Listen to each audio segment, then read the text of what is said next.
Hello and welcome to another fully live Q&A episode of Hacking with Friends. My name is Kody Kinzie. I am a security researcher at Varonis, and today I'm going to stick around to talk about gadgets and also answer your cybersecurity and ethical hacking related questions. So we've already got some that have trickled in on the YouTube channel, and I'm going to answer some of those as well. And of course, we have everybody in the chat. Hey, James, SAQ, Fixit42. Good to see all of you. Set the stream for a little bit later today because, as I shared in the last stream, it's still kind of difficult for us to schedule something in advance and then have it appear so you guys can see when the stream's going to happen. Just to change the back end, we're trying to figure out how to fix it. But for now, I've just been scheduling it like 15 minutes before and then going live a little later. So hopefully that works for everyone. James says, I see the title is remote control anything, probably Meshtastic, but I have a remote attached to a Home Assistant. I can remote control almost everything.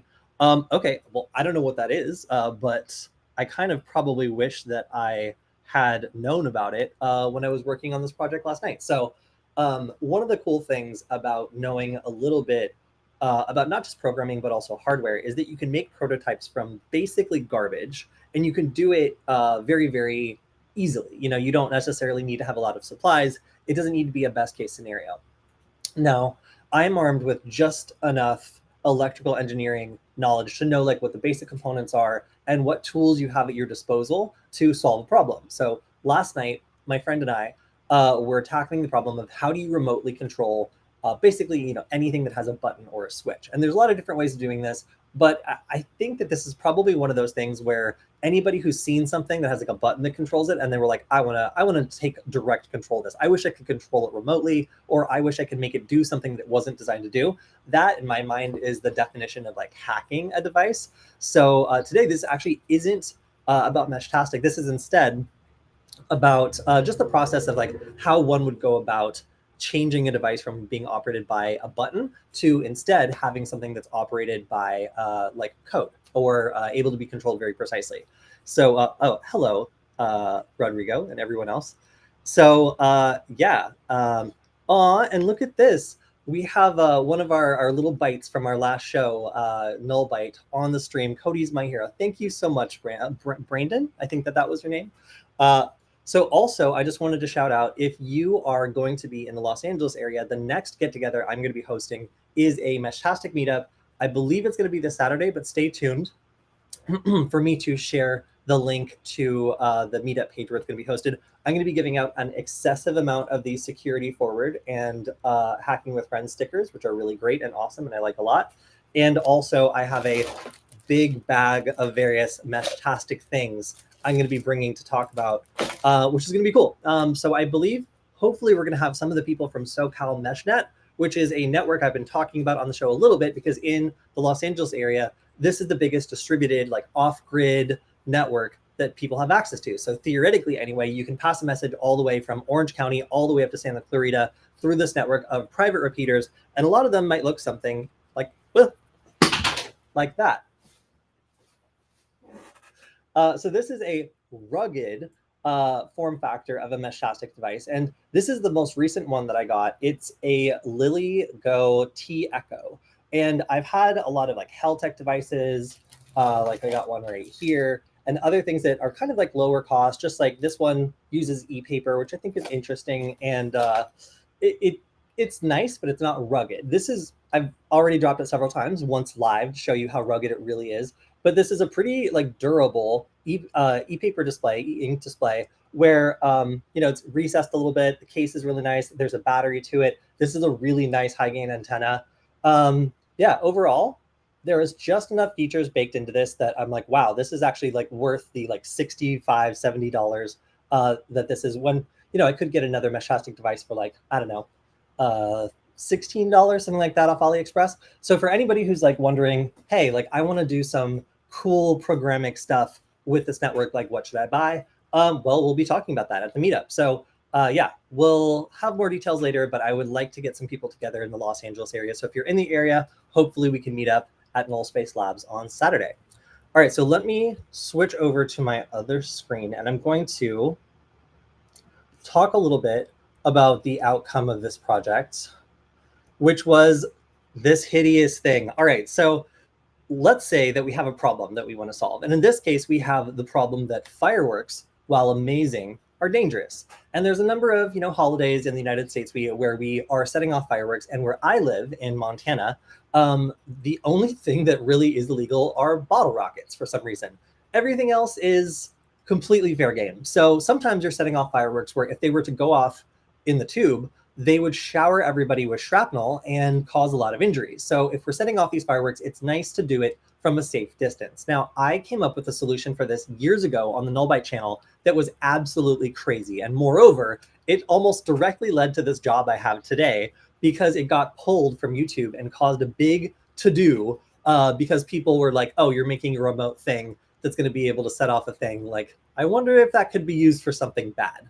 But basically, like I created a remote firework launcher that had 2 bolts put into the side, a boat battery supplying the current necessary, and then I put on each firework round, on each mortar that I was launching out of the tube, a little bit of tinfoil on either side and some nichrome wire, which when exposed to the current would cause the nichrome wire to become white hot and set off the firework.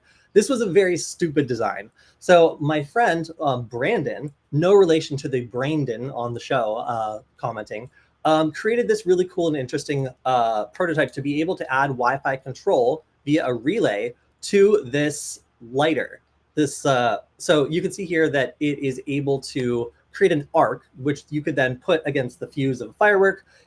A lot less crazy than actually turning every individual firework into like an electrically fired round. That was, again, pretty crazy. And while it worked, I would not do it the same way, knowing what I know now.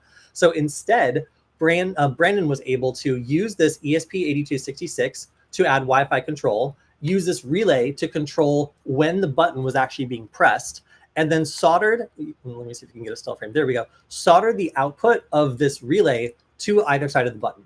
So what that means is we had some coming in from one side and then coming out through the other, and we changed the control to be through this relay, which then we were controlling over Wi-Fi.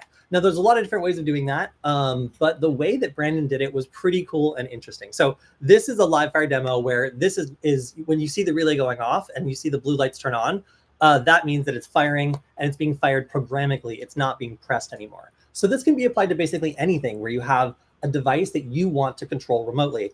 And typically I would recommend like CircuitPython or like something that allows beginners to use like a language they're familiar with. But of course not. Of course, Brandon didn't want to do this. Instead, since he's a true computer science nerd, he decided he wanted to use Forth, which is a stack-based language that he is desperately in love with. So this was cool because actually getting this set up on an ESP8266 was probably the cheapest and simplest way to get remote control of a very simple object. And what I liked about this was, there's not really much we're doing here, right? We're telling it maybe how long we want a pin to turn on. Maybe we're doing some looping. There's not a lot of super fancy things that we're doing aside from just connecting to this remotely and telling it exactly when we want it to turn on and when we want it to turn off. So if you've never heard of this, I have myself seen how quick and easy it is to get control of like a relay or something else that's controlling another device using this stack-based programming language. So this is going to be my tool of the week. I kind of haven't been doing that segment lately, but of all the things I've seen that were useful and drop-in and cool, I would say that getting this working on a Wi-Fi based device and then using it to control another device by bringing a pin high or low or otherwise just interacting with a pin, like this was probably the simplest way I've seen. So super cool. Shout out to Brandon for working on this interesting project and just banging out a prototype in like 15, okay, not 15 minutes, maybe like an hour, like after the parts were selected and the troubleshooting was done. But, the actual planning and design of this really just required knowledge of what solutions there are out there. So originally we were thinking maybe of doing this with a transistor, switching it on and off or something like that. But in the end, this was probably the simplest way to do it. So yeah, if you have some curiosity, a little bit of electrical experience, just to know what the basic components you're dealing with are, a little bit of programming experience maybe might be helpful, but it's not hard to basically fundamentally change the way a device operates from battery operated or from button operated all the way to full remote control. Now, some of the other things we could do also was safety testing. We were actually able to test the device and find out what its safety limits were. How long is it allowed to stay on, for example, before it automatically cuts off? Is there a delay? Does an impulse need to be a certain length before the button registers at it as a press to make sure that the device doesn't turn on every time it's accidentally bumped and it's not an intentional press? These are all things we actually discovered after we were able to start fuzzing the button and like sending it weird values. So there's more, I guess there's more to this than just remotely controlling an object. You can also start testing like electronics if you want to start seeing like what weird, long, short, like phase button presses might have on its programming or circuitry or anything like that. So we found a relay to be a pretty good solution for this. There's other types of electronic components you could use to do this that have a faster response time. But since this little lighter already has a relatively long latency, that's like, I think it was like 75 milliseconds or something before it registers it as a press, it means that we didn't need anything that was super fast in switching. So anyway, that was, I thought, probably the coolest project I saw all week. If you're looking for a programming language to try out to control other things remotely, then Puniforth on the ESP8266. Hadn't heard about it until a couple days ago, but I have to say it's left an impression on the couple friends that have tried it. So yeah, at least 2 Puniforth super fans I know of in existence. Stun guns can make great igniters for stuff. Yeah, you're right. You're right. That's Fix It for 2 also says, I have that lighter. Yes. So I have to say, if you have any component or like any electronic thing that's operated by a button and you want to try this basic principle, it's really easy to set up. I used to think that it was only, maybe like electronics people or programming people that would have the skills to get this running, but having watched somebody else do this, it's pretty simple. It's pretty cool. So sorry, I've been neglecting the chat. Let's see. Read my chat. Okay, yes, I'm reading your chat. Bro, see, I read both of your, okay. All right. Okay, so this is what James was talking about. Sofa Baton, is that what it is? $35 Bluetooth/IR remote control. Home Assistant grabs the button, presses, and does whatever I want with them. There's a $200 version, which is basically the cheap one, which basically made the cheap one as useful. Okay, all right, that's interesting. So I've been attempting to figure out how to do home automation without buying into any particular ecosystem. And this is kind of like one of the options probably then that's out there, because I haven't done my research on this. It's mostly been open source projects that you can use to control things directly, but setting up scripts and doing that sort of thing, you can, but it's a lot easier if someone does it for you. And that's where you're probably going to find things like the like what James is mentioning. I feel like I'm absolutely not saying that name right, but I immediately thought of the bad thing this could do. Yes. I will note that this automatically turns itself off after, I think it is 7 seconds. So we did find that there were some safety things built in there that we limited, that we couldn't go beyond even with this control. I will note though, if you just toggle it off and toggle it back on with brakes, we found this could be run continuously, which is pretty interesting. What about replay attacks? You mean specifically related to button presses? I'm not sure. Although you could use this to like read button presses and then like replay them. Like that is absolutely something you could do. I don't know why you would want to do that though in a lighter. Oh yeah, sorry. Exact same question that James had. Yes. Let's see. Can you SAQ? I don't. Let's see. Ask your question again, and I will answer it. All right, and while I'm waiting for that, I'm going to also talk about programmatic control of these Meshtastic devices. So another tool that I found to be incredibly useful for anybody who's interested in electrical engineering or is working with electronics in general is this handy little thing that I got from AliExpress. I actually have it with me right here. And what's cool about it is it can measure or meter electrical draw and current. So if you're looking to talk about, a project and figure out how much power it's going to take to run off of like a battery, like if you want to do it via solar power, one of the things I've been doing is testing the various Meshtastic configurations I have and checking to see which one draws the least current. So plugging this in, and you can see that this one's been operating for 12 hours and it's drawn 1,629 milliamp hours. So if I'm trying to size a battery and I'm anticipating that the screen is going to be on a significant amount of the time, then this would be a pretty decent calculation, or at least a way that you could plug this device in, let it run for a predetermined time, and then average that out to find out the current draw. So it's kind of like you can look at what everything is supposed to be drawing, like in the schematic and stuff. But in this case, I think it might in some ways be easier to just plug it in, let it run, and then see the results that you get. So if you're looking for a really cheap and I would say totally worth it way of possibly getting a virus from China, but if not, then getting some really valuable information about electronics, like this is where it's at. Works over USB Type-C, and I have to say, pretty cool find for something like less than, I think it was like less than $10 on AliExpress. So I've been using this all week to kind of like troubleshoot code and like figure out where different power draws might be happening by like bug testing things and then seeing if I get a better result. So super useful, super cool. And it also appears to be pass-through. So what that means is I'm able to plug this in and use data or like program through it. So that was unexpected. I anticipated it would be power only, but it seems as though it's actually able to do pass-through as well. Very cool. All right. So programmatic control of Meshtastic. So this is something I'm going to talk more about at the meetup on Saturday, but I think that this is a pretty cool way of showing off how you can create a chatbot or take this sort of off-grid stuff to the next level by making a programmatically controlled node.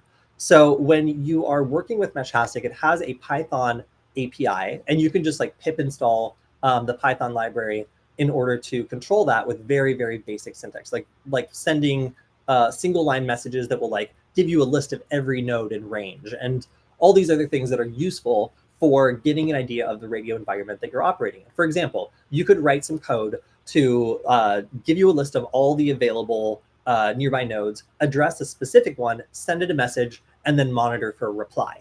That is really cool. And then maybe you could set an alert or do other things.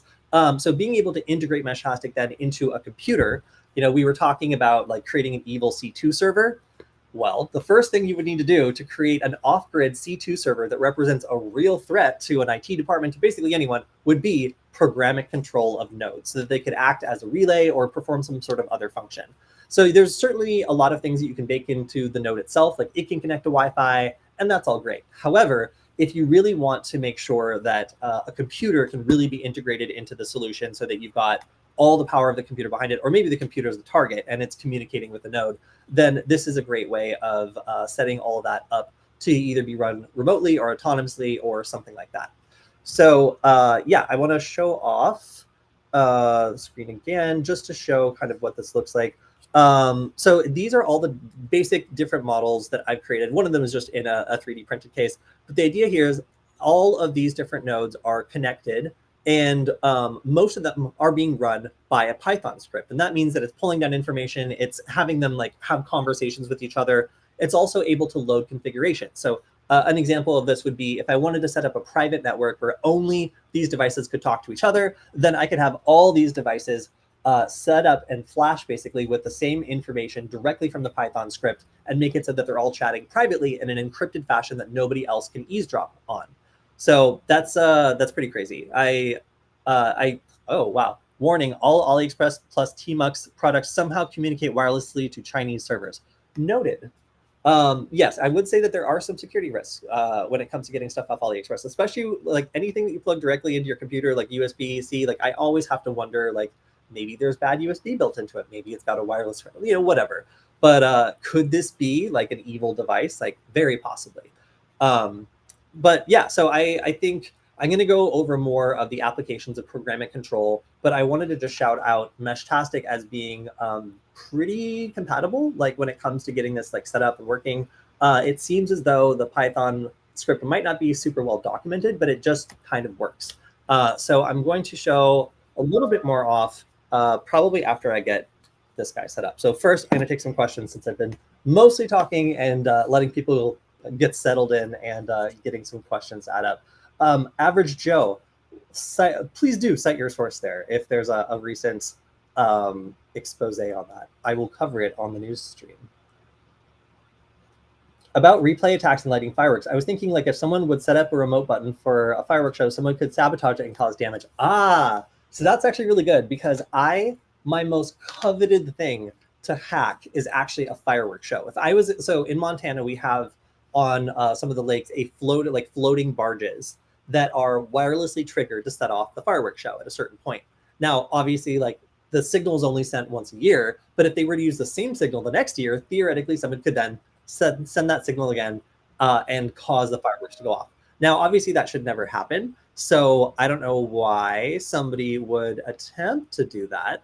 But in general, I mean, aside from like the obvious like pleasure of watching fireworks show go off early, but yeah, I would think that there would be some security built into the official system that would at least be as good as like a car, you know, with a rolling code or something that you would need to infer.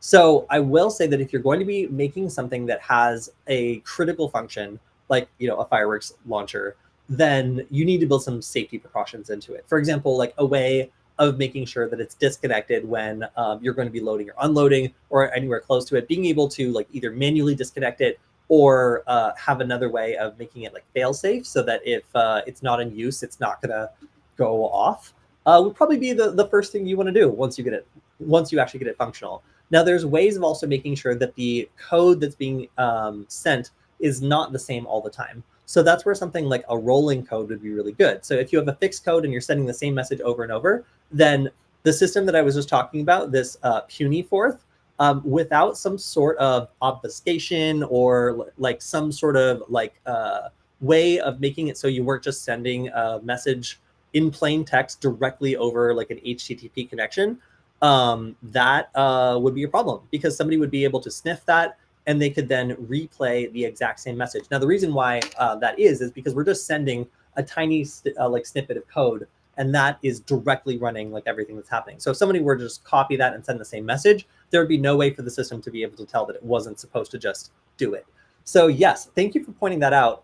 It is absolutely not built into this protocol for it to be secure. So as a result, if you were using this puny fourth for something that required security, you would need to possibly rely on the strength of the Wi-Fi connection. So let me explain what that means. Since this is working over Wi-Fi, if you were to create an access point with a very strong password, then the idea would be that you would have to break that password to get into the network. So if you are, you know, putting a device that's communicating over a weak protocol that could be sniffed or has some or other sort of issue that could be, you know, potentially vulnerable, then which absolutely is the case in this fireworks launcher example, then having a strong network password that it's communicating over. So first you need to break into the network in order to even see that. That would give you at least one layer of security over the whole thing. If you were to use an open Wi-Fi network, then all that security is gone. And then this is just a completely open protocol that anybody can spoof. Yeah, so thank you to our audience for noticing that, yeah, this is absolutely a vulnerable protocol that if there's no password on the Wi-Fi network, could totally be replayed, abused, and possibly have a firework blow up in your face. That's why there's an arming sequence. Yes, yeah. So when I did this, I did it in such a crazy way on the Nullbyte show that I had to have like a full like countdown, and my computer, basically I would run a bash script that it would like call out like each step of the firing, and it would like first send a message that armed it, and then it would do a countdown, and then it would fire. And at any point I could still abort that. So yeah, I'm gonna try to find this video actually, because it is definitely a part of our our cultural history on the Nullbyte channel. Yes. Yes. Safely launch fireworks over Wi-Fi with an ESP8266 board and Arduino. So this is the difference between like me and my friend who is like a computer scientist and has a job like writing code. I put together something horrible that got my channel demonetized, and he put together a prototype that, while technically maybe a little vulnerable, still just works. So I made the case for why you would want to launch fireworks remotely, and let me mute this.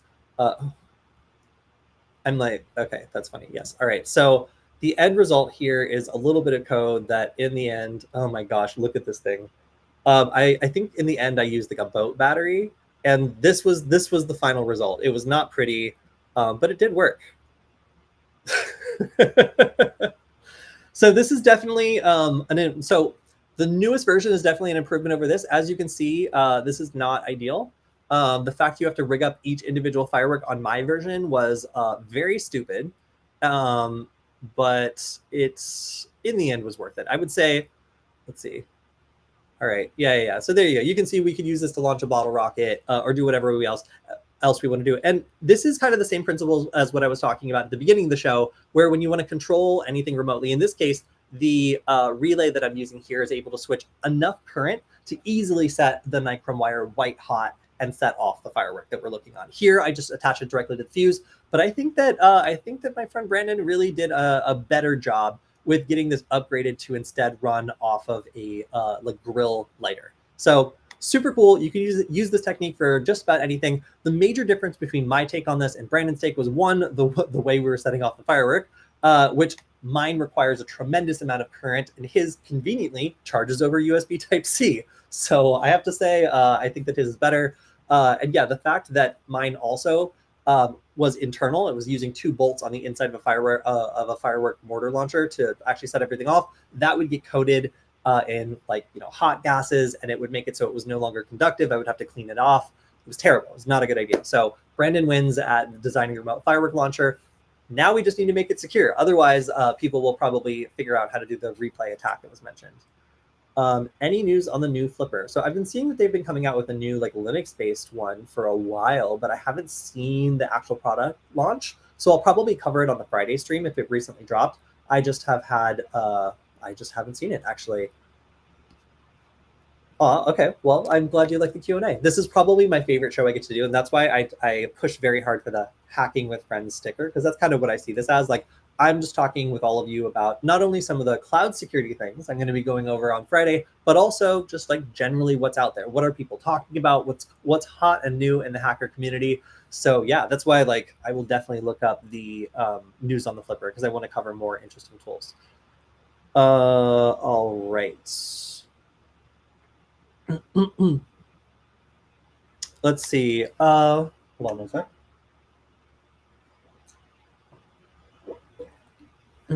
Is there any news about the ESP32 WPA3 deep dive? So not quite yet. The only programming language that this seems to work on is Arduino, and this computer will not Arduino. I have my second computer that does Arduino, and that computer's messed up. So I'm taking a little bit more time. Continue to ask me on the stream. I am interested. I think it'll be relatively simple. It's just a compiled language, so it takes a little bit of pre-planning where I could just be wild and free with CircuitPython or anything that allows me to do an interpreted language. Found you through Nullbyte. Is that channel officially done? No, we are in the process of finishing up the first new episode we've done for them in a while. It requires literally 2 more shots, and it's almost done. So stay tuned for potentially new content on the Nullbyte channel if everything goes well. But in general, I will say, yeah, it is a complicated history with the Nullbyte channel. The people who owned it ended up going bankrupt during the pandemic. It just kind of languished there for several years, and then somebody else bought it recently, and now it looks like they might be down to make some new episodes. So we'll see. If they do, it's going to be really cool. I've done a new episode on the Raspberry Pi 5 and some recommended configurations and tests with some hacking tools that I've talked about before. You didn't answer the second part of the question.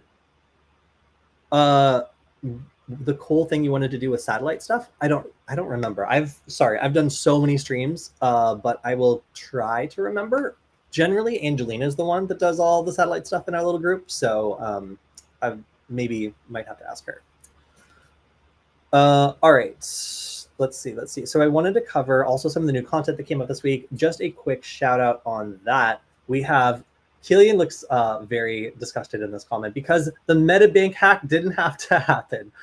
This was talking about how one of the recent attacks against MetaBank really missed a lot of alarm bells and other things that could have stopped the attack before it happened. Definitely check this out if you want to see how companies still get breached even when they have some of the best security available. Is the Raspberry Pi 5 worth buying? So I did a much, who picked this thumbnail? I did a much better kind of deep dive on this on the Nullbyte episode that's hopefully soon to come out. But yeah, the Raspberry Pi 5, possibly worth buying, possibly not. I also have Ransomware Gangs Adapt to the Cloud, targeting SaaS applications. That came out when did that come out? 4 days ago. All right, and this was talking about how ransomware gangs have now figured out that cloud services are where the data is, and they're increasingly going after that information. where it lives. So they're actually targeting cloud services more than they are targeting traditional services in some case, which is a remarkable shift. And then we also have Kali or Parrot. I'm probably going to get on the wrong side of someone on this one. Okay, this thumbnail is a little bit better. But the idea here is that if you are trying to pick a operating system to get started as an ethical hacker, it's kind of hard to tell. Oh no, is it already controversial? Let's see. So between Kali and Parrot, you would pick Ubuntu. That is actually the right answer. I'm sorry. Weaponized Ubuntu is actually the more technical correct answer. But yeah, I mean, like it's like this arc where like at first you're just like only babies use like Ubuntu, and then like use Parrot, Security OS, and Kali and all this other stuff, and then you get to the end and you're just like, man, I wish this just worked like Ubuntu. And then you just like at that point have the Linux skills to just import everything and get it working on Ubuntu anyway. And there's like a decent community of people who have also taken the same like path. So it's just funny that like in the beginning people use Ubuntu, in the middle they use like all these other operating systems, and then at the end they just use Ubuntu. So I don't know, just funny arc there. Okay, cool. I'm glad that this one is resonating with people. I didn't see that this one had so many comments, but yeah. I really like that people are signing up. Okay, so Parrot is pretty, but it's slower and buggy, especially with any older MacBook Pro Intel processors. Kali is the most used pen testing distro for a reason. It's updated often and is extremely reliable. That's really it. I mean, both of them are based on Debian, so like they're going to be getting like downstream stuff from the main Debian like distro. It means that really the tempo of how often they come up with updates, the general support, like that's really what you're talking about here, because since they're based on the same basic operating system like Debian, it just means that you're being a little finicky, like picking between the two. And there are differences, obviously, and knowing those details is important. But ultimately, yeah, like Ubuntu, Kali, Parrot, those are my picks as your experience grows. If you're a complete beginner, then Kali really, really is like kind of the go-to, as they said, for a reason. All right, and then we've also got, all right, I have to give our editor Bill a shout out here for this title, Ride or Die, Disabling Toyota Tracking Turned Off Life-Saving Features. So this was a pretty crazy story. The story was talking about how if you try to enforce like privacy principles into like in your car purchase, where you don't want it tracking your location and doing all this extra stuff you didn't ask for, then you end up disabling a bunch of stuff that will save your life in an accident. So first comment is, Toyota, why you do this? This needs to be more well-known. Yeah, this story really blew my mind. It really does mean that if you buy a newer car, it often will have services switched on that are sharing information that you have no idea where it's going to. And that could be information that you really don't want leaked. There are so many data breaches that having information about you being collected and stored in an unaccountable way is probably the last thing most people want. So telematics under duress as a service. Got it. How are there no laws against those things? If they sell my stuff, why can't I get a cut? It's me, and I can't profit out myself. So that's what's crazy about like data privacy in the United States is like if a company is able to, process your data or just wants to and has either a reason to or there's no way out, that's not a crime. They can process that data however they want. It's in the terms of service that you scroll past. And really those like, I guess weaponized terms of service where nobody's going to read them and you need the thing anyway. So like it's not like you're going to opt out of owning like an entire Toyota. Like if the stars are all aligned on getting one anyway, like that's usually not the deal breaker, like on a purchase like that. So companies are getting away with that. And as a result, you might not be able to tell where the line is between information that's needed for diagnostics and keeping you safe in an accident and information that is processed in ways that you don't want or never approved of. Get an Apple Watch Ultra if you want crash detection. There you go. All right. So you can disable all this and get the ugly badge that says that something is disabled, like data sharing is enabled and you need to re-enable it. You'll have that badge, but with the Apple Watch, you'll have crash detection. So provided the watch survives, anyway, it seems like maybe there's a workaround. Okay, a second workaround, ride a bike. And then we have a final comment, spy or die. I think that one's pretty good too. But anyway, lots of engagement on this one. I'm glad that we've been doing some cutouts that kind of resonate with people. And again, I think that this was the wildest story. I have bought every car I've ever owned off of Craigslist, and that's only backfired on me 3 times. But I will say that the nice thing about having an older car is back in the days where information was expensive and like telematics were expensive, like, an older Toyota or Honda or something like that isn't going to come with that sort of tracking unless it's got like OnStar, LoJack, or some of these other services that have become huge. So these brands have become so massive that they are targeted in cloud attacks all the time because of these connected services. So when we talk about how do you hack a car, it's cloud hacking. It's basically learning about where this information goes, how it's stored, and then either intercepting it or using poor security practices to be able to hack cars. There's not a lot of competition in this space, and that means that the security often isn't very good. So that's why all this like data that's coming out of your car, all these services that are enabled, remote control, like being able to like unlock it or start it remotely, all that stuff is crazy. And being able to see the vehicle's location history and its real-time location is also something that has been exposed as being vulnerable over and over again. So it could be either the company storing all your information and processing it and selling it to entities that you don't trust or don't want them to sell it to, or it could be somebody abusing those services to track your location in real time. Maybe like a jealous spouse or something like that, or an ex-lover, whatever, whoever would be stalking you.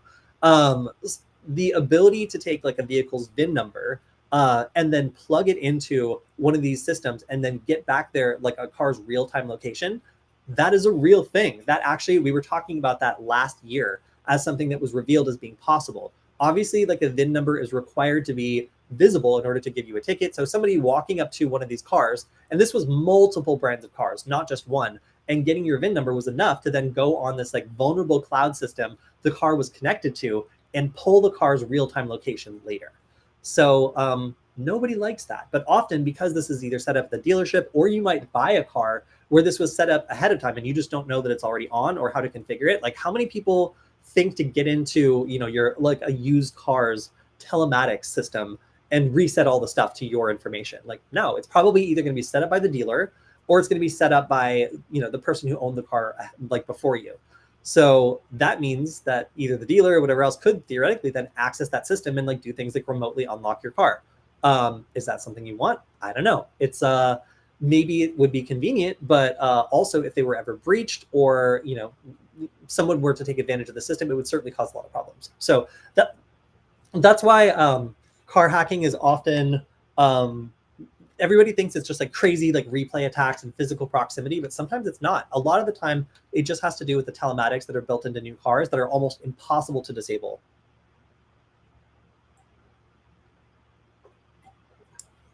So I would say this is an alarming trend, or like not being able to turn off telematics without disabling life-saving features is an alarming trend, because like we know it's possible, but at this point they've made it so if you attempt to do this, you're basically putting yourself in increased danger through like not being able to get help in an accident where you're not able to call for like emergency services.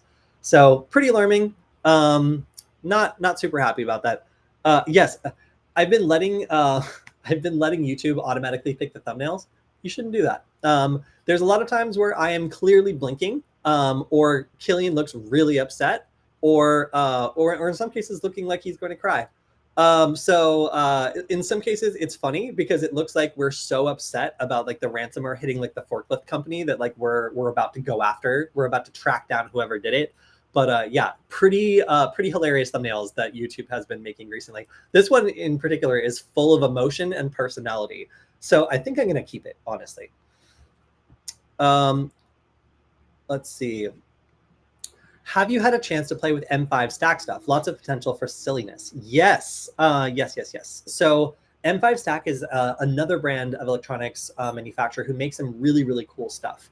I've got some of their stuff, and in general, what they kind of have going for them is that they've got these well put together prototypes that use like a screen and like a nice microcontroller and some other things to make like a really excellent proof of concept for a particular microcontroller or piece of technology.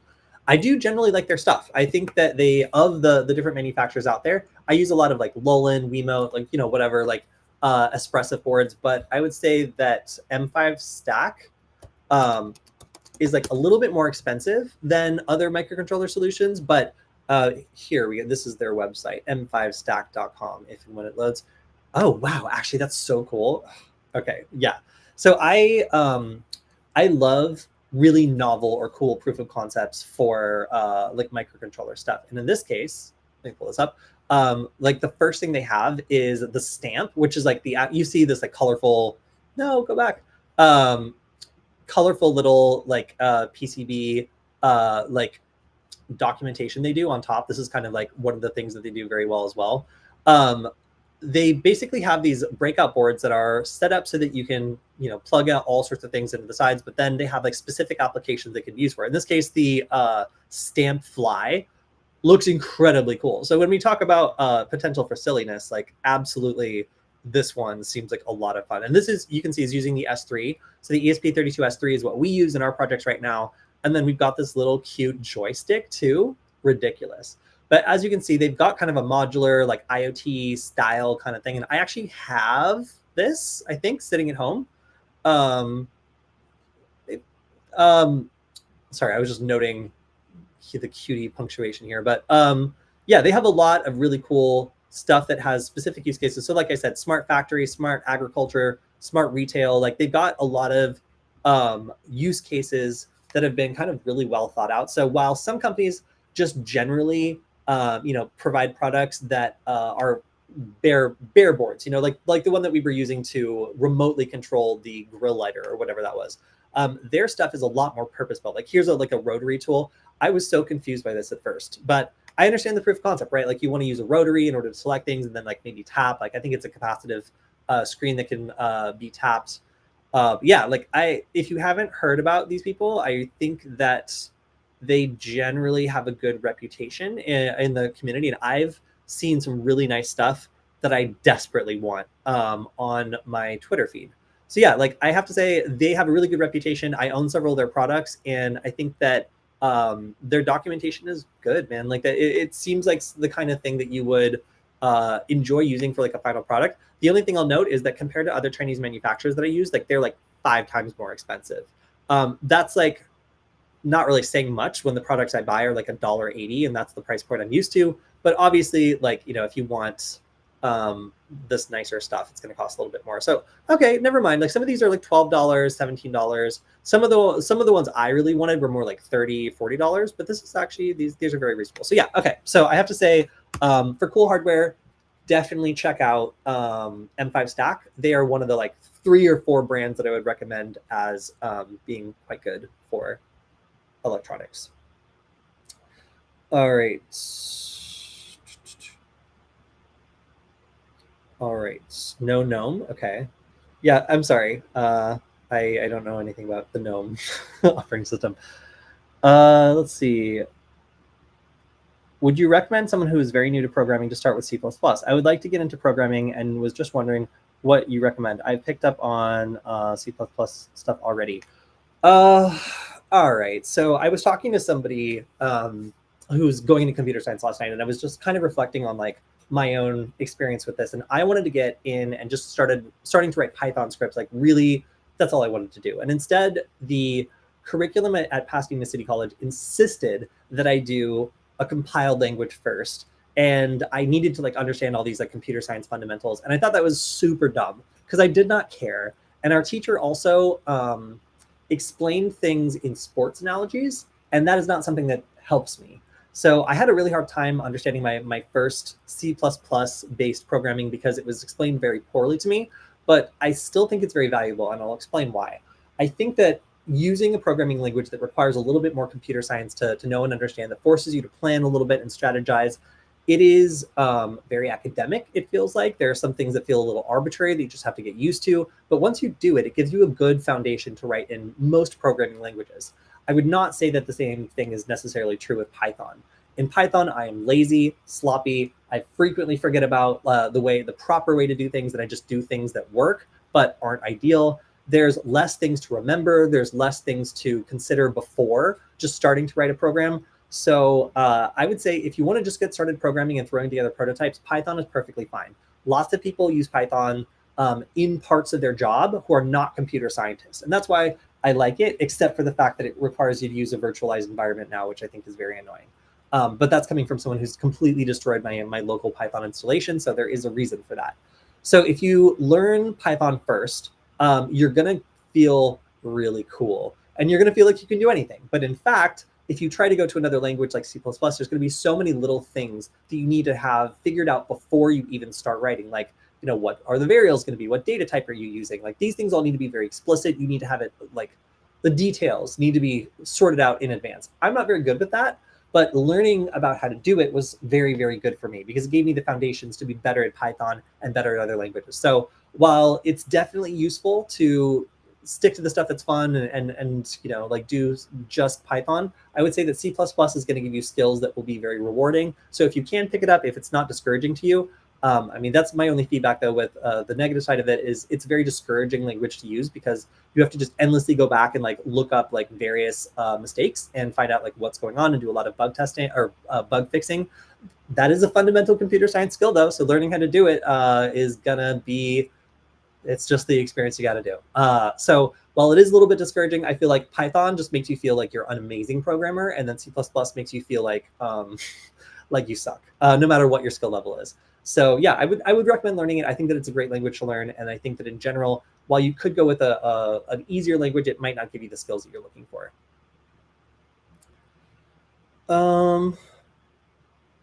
Okay, this is great. I'm hearing about Teslas being confiscated for witnessing crimes. They are taking the whole car instead of just the camera footage.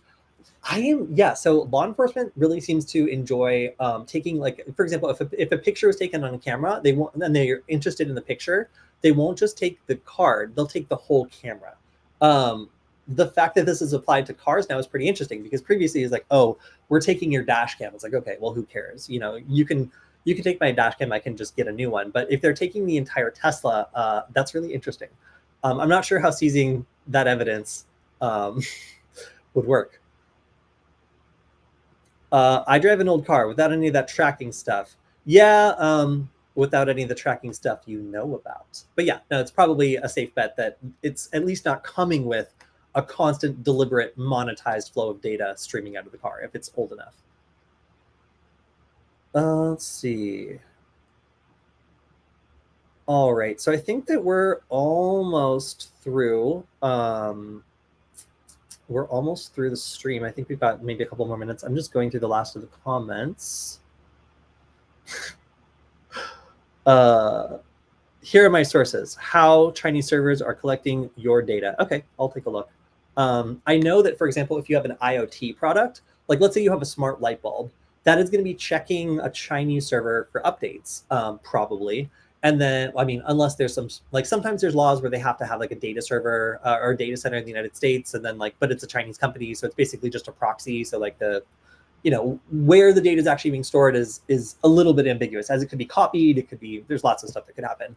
But the idea is you have an IoT light bulb, you connect it to your network, and then potentially it's pinging the server. It could exfiltrate information if it wanted to. It's very hard to monitor that. And the other thing is, we in the United States, like, we just take so much data all the time. It's creepy and weird. But if you just say the same thing's happening, but to China, then people get very upset. So your light bulb could be monitoring, nearby Wi-Fi devices and other things that are creepy, right? It's like trying to detect if you're nearby, and then it's ratting out whether or not anyone's home. Like that's not good. That information flowing to China is obviously maybe a concern for people that didn't know about that. But then also, my personal favorite is potentially you could push a malicious update. So let's say that like your light bulb connects to the Chinese server to update, and instead it's got like a Chinese security service like mandated update that's going to like spy on everyone or like attack a nearby device. Let's say it's a wormable vulnerability where it's going to infect your router and let it become a C2 server. Cool, very cool. So your light bulb connects to the Chinese server, downloads the update, installs the update, becomes evil, attacks your router with this 0-day vulnerability, like breaks into the router, sends a command, your router is now part of a botnet, and then the light bulb checks for another update, gets a regular update that turns it back into a light bulb, and then boom, it's back to a light bulb. How would the average person detect that? It seems easy too. Like the infrastructure is already set up there to perform that exact attack, minus the dramatic 0-day vulnerability. So when people talk about like, oh no, the device like could be monitoring me and also like be remotely updated, that is actually like a real threat. Like obviously, like we Americans love collecting data about our citizens and monetizing it and selling it. But there's other things that could happen here. And I think the more dramatic use case of like an IoT device becoming evil and then becoming normal again, like as like taking advantage of a target of opportunity. The problem here is obviously like if a company is collecting data and maybe they're sharing it with an agency or whatever, and that data includes potentially vulnerable devices in your home or office or something like that, it certainly provides a lot of information for a sort of targeted attack like that. So a malicious update, like push to one of your IoT devices, totally possible, completely possible. And in the future, I believe we will probably see like bricked IoT devices or other things that are held for ransom by using a technique like this. All right. I think that that's just about the time we've got. Wait. My Samsung TV tries over 65,000 times a day to contact mothers. Thanks, Piehole. Yeah, so one recommendation here is if you're concerned about this sort of thing, setting up a Piehole would be really good. That limits the amount of DNS calls out that are allowed, and there's things that aren't going to be able to connect back to their server and possibly break, but it's nice because you can either approve or deny these connections, and you can also monitor to see where your IoT devices are trying to phone home to. Often that is a disturbing process because there's a lot of data that flows out that I don't know, just doesn't really make sense, right? It's like I don't know what they could possibly need it for, except to just make more money off of selling you something already. All right, that is a lot of connection attempts too, 65,000. So that is all the time we have for today. If you have any more questions that I didn't get a chance to answer, you can always leave them on the YouTube channel. And if you want to support the stream, you can always go to varonis.com/Kody. That's Kody. Lets everyone at Varonis know you appreciate the stream and you want us to keep going twice a week, every week on Wednesday and Friday. And we will also catch you on the next stream on Friday, where we're going to go over the news for the week and generally talk about all the cool ethical hacking stuff that's happened. Our oh my God, Killian will be back. Heisenberg has been his nickname recently, but he will be hopefully back on the stream. So we'll also have a guest on as well. All right, everyone, thanks for hanging out and hacking with me today. Hopefully you enjoyed us going through the process of turning any button press thing into a remotely controlled thing, a potentially vulnerable one, as somebody pointed out. And then also hope to see some of you at the Meshtastic meetup at Null Space Labs on Saturday. We'll see you next time, everyone. Bye.